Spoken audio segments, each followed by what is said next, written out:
Bienvenue dans le Plaid de Joby, un programme dédié à la confidence et au partage. Si tu aimes qu'on te raconte des histoires, alors je te propose de prendre ton plaid avec toi et de t'installer confortablement. Laisse-moi te raconter mes bouts de vie.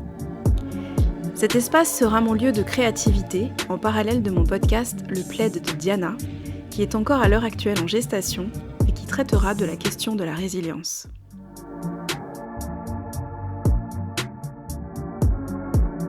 Alors je me présente, je m'appelle Johanna, alias Joby pour les intimes. Je suis doula en formation sur le papier et doula dans mon cœur depuis longtemps. Bon, je m'en suis rendu compte il y a peu qu'en réalité j'accompagne les transitions depuis toujours, que ce soit les transitions de vie, les transitions émotionnelles ou de cycle. J'ai un parcours atypique et mon fil rouge reste celui de l'accompagnement. J'ai navigué à travers la psychologie, la psychanalyse, la pédagogie, l'éducation, la sphère énergétique et le coaching, avec pour envie d'accompagner les enfants, les adolescents, leurs familles, ainsi que les collègues avec lesquels j'ai travaillé. Je suis une passionnée de la communication, une militante pour la vulnérabilité décomplexée et une féministe enjouée. Je suis également maman d'un enfant de 9 ans. La question de la maternité est un sujet complexe pour moi, que j'ai très envie de développer car il est question de la construction de mon identité de ces 10 dernières années. Je dis ça car j'ai été tellement de femmes différentes que je me vois un peu comme un Pokémon en perpétuelle évolution. Dans cet espace, j'ai envie d'y déposer des questionnements, des réflexions pour aller à la rencontre avec moi-même et pourquoi pas avec autrui. J'ai envie de partager ce qui me traverse en tant qu'humain, en tant que femme, en tant que maman solo, en tant qu'être sensible, voire hypersensible, et de vous montrer mes couleurs. Comme je vous l'ai dit, mon premier projet s'appelle Le Plaid de Diana. Diana est le prénom de Wonder Woman, cette super-héroïne qui me fascine depuis tant d'années. J'ai pris conscience après 2 ans de coaching que l'archétype de la guerrière était devenu mon identité. J'ai pris conscience que mes valeurs chéries tournaient beaucoup autour de la force, de l'efficacité, de l'action, de la performance, comme si le fait d'être vulnérable, sensible et émotive était une preuve de faiblesse. Je ne m'en veux pas vraiment d'avoir fonctionné ainsi. Bon, peut-être un petit peu. Mais cette guerrière, elle m'a permis de surmonter les épreuves de la vie, et d'avancer coûte que coûte, et d'être debout avec ma fierté. D'ailleurs, je sens bien là de suite que quand j'en parle, je suis tout de suite en joie. Je tiens beaucoup à elle. J'ai de la tendresse en fait. Au moment où j'ai commencé ce coaching, ma vie venait d'imploser. Je commençais tout juste à me poser et à découvrir un nouveau cycle. Je commençais à me sentir un peu en sécurité et à prendre le temps de m'occuper de moi. Après, c'était pas très compliqué parce que je me suis retrouvée toute seule dans un appartement que j'avais trouvé en urgence après avoir perdu tous mes repères. Disons que ça aide. En gros, c'est un moment où j'avais plus besoin de me battre. Sauf que je me suis confrontée à une grande question. Oui, mais maintenant, je fais quoi ? Mon identité était celle d'une guerrière, et là, j'avais plus besoin de mes armes. Du coup, j'en fais quoi ? Je les pose où ? Et qu'est-ce que je deviens ? Je me suis rendu compte que dans notre société, dans nos filmographies, notre pop culture, dans nos séries, nos BD, nos livres, nos super-héros se battent en continu. Même s'il y a des histoires dans l'histoire, au final, la narration, c'est la bataille, et la valorisation, c'est la victoire. Et moi, je m'observais, enroulée dans mon plaid, sur mon canapé confo, pas confortable, à me demander mais qu'est-ce que Diana fait à la fin du film ? Est-ce qu'elle se repose ? Est-ce qu'elle cherche une nouvelle bataille ? Est-ce qu'elle va voir des amis ? Est-ce qu'elle pleure ? Est-ce qu'elle se boit une bonne bière avec un bon gros paquet de chips ? Ou un thé bien chaud ? Est-ce qu'elle rumine ? Est-ce qu'elle s'ennuie à mourir ? Et ça, l'histoire ne le dit pas. Du coup, ma construction interne était assez binaire. Pleurer, c'était un échec, et glander, une perte de temps. J'ai compris après que c'était un scénario très patriarcal, mais j'y reviendrai plus tard. J'avais vraiment besoin de faire des trucs tout le temps, de bosser beaucoup, et j'étais persuadée que c'était ça la vraie force. Celle qu'on nous apprend quand on nous demande de serrer les dents, de prendre sur soi et de retourner au charbon. Quand on nous demande de nous relever vite après un deuil, ou de nous remettre rapidement d'un accouchement, et d'être heureux d'avoir ce que l'on a. C'est quand on nous élève à l'injonction, quand on nous nourrit à la culpabilité. C'est ambiant, c'est diffus. Ce discours de « Oh fais un effort quand même !» Comme si nos épreuves s'accompagnaient des mêmes temps de résilience pour tous. Comme s'il y avait des grilles à respecter, des schémas. Parfois, j'ai l'impression que mes temps d'éclosion sont chronométrés.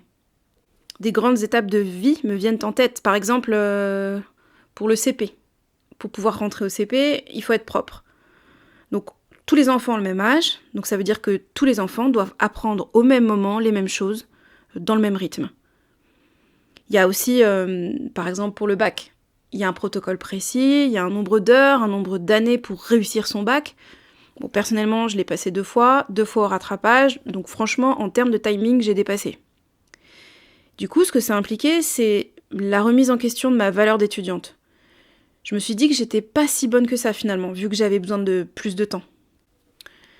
Plus tard, je suis restée en master plusieurs années. C'était pas très bien vu et il a fallu que je me batte auprès du secrétariat pour rester plus longtemps. On m'a fait comprendre, il est bien temps de partir, hein, madame.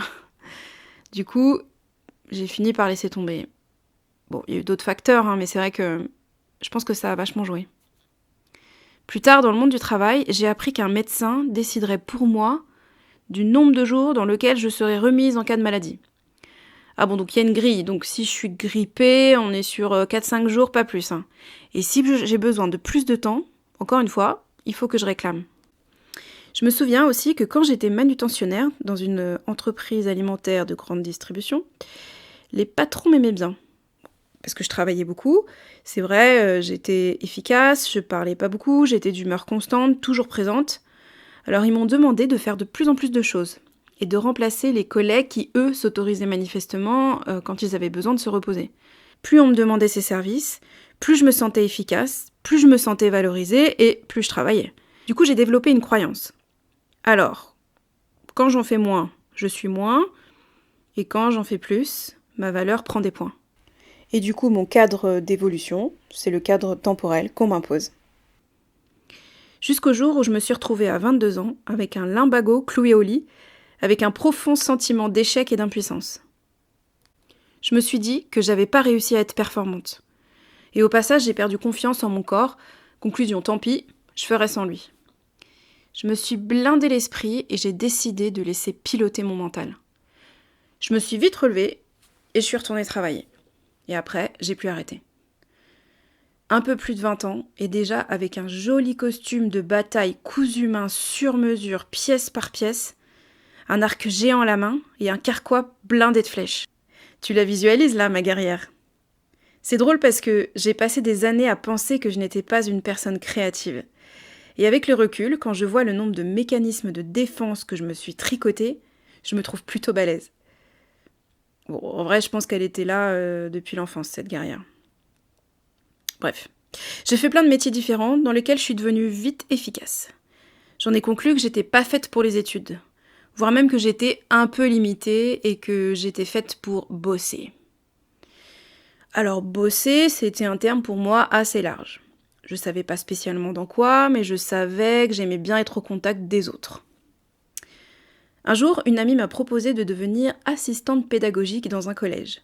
Sauf qu'il cherchait un profil scientifique, particulièrement un profil matheux. Bon, je commençais à comprendre le milieu du travail, donc j'ai dit oui tout de suite, et je me suis plongée dans des manuels parce que, bien entendu, j'étais une quiche en maths. Mais j'ai commencé à comprendre aussi comment donner le change.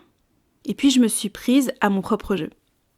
J'ai adoré accompagner les élèves en difficulté, parce que moi aussi j'avais lutté, et je me suis rendu compte que j'avais jamais vraiment compris ce qu'on me demandait dans ce système scolaire, et que c'était ça qui me prenait plus de temps. Qu'est-ce qu'on attendait de moi ? J'ai commencé à me dire que ce n'était peut-être pas moi qui étais lente, mais que le système éducatif n'était adapté que pour 1, voire 2 profils d'élèves, pas plus. De fil en aiguille, je suis devenue CPE. Bon, me demandez pas trop comment, ça s'est fait assez naturellement. Et rentrer dans l'éducation nationale m'a fait prendre conscience du rouleau compresseur de l'institution. Il m'a ouvert les yeux sur celui de la société. Et c'est au contact des jeunes que je me suis construite en tant qu'adulte. Ils ont été mon plus grand professeur. Et au milieu de cette prise de conscience, je suis devenue maman. C'est arrivé avec beaucoup de surprises et beaucoup de peur aussi. Et ma vie a complètement basculé. Je suis devenue une autre personne et il m'aura fallu 10 ans de plus pour éclore. Avec le recul, je me dis que c'est bien logique d'avoir choisi de devenir doula, car j'ai manqué. J'ai manqué de mains, de conseils, de sécurité, d'entourage, de guides. Alors pardon pour les amis qui m'écoutent et qui me suivent depuis toujours. Vous avez été un filet de sécurité et merci pour ça. Ici, je parle de la sécurité intérieure, celle qui aurait dû pousser dans mon enfance et qui m'a cruellement manqué. Du coup, pour ceux qui me connaissent un peu, je précise que ce que je vais livrer dans ce podcast, la plupart d'entre vous n'y ont pas eu accès.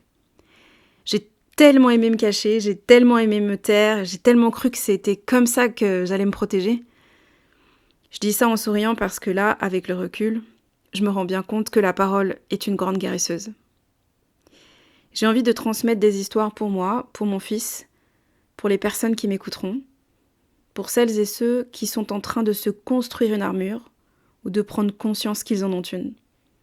Maintenant, je vous invite à visualiser votre Wonder Woman intérieure, ou Superman si vous préférez. À quoi elle ressemble? Qu'est-ce qu'elle porte? Que crie votre guerrière? Et à côté, je vous invite à faire pareil avec votre Diana. Demandez-vous à quoi elle ressemble, à quoi elle pense. Que te dit Diana, lové sous son plaid? Moi, je suis déjà sous le mien. Et je vous dis à très vite pour la suite de mes partages.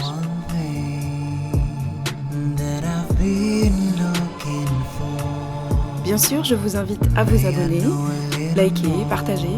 Et j'en profite pour dire un grand merci à Mathieu Massadak pour la musique.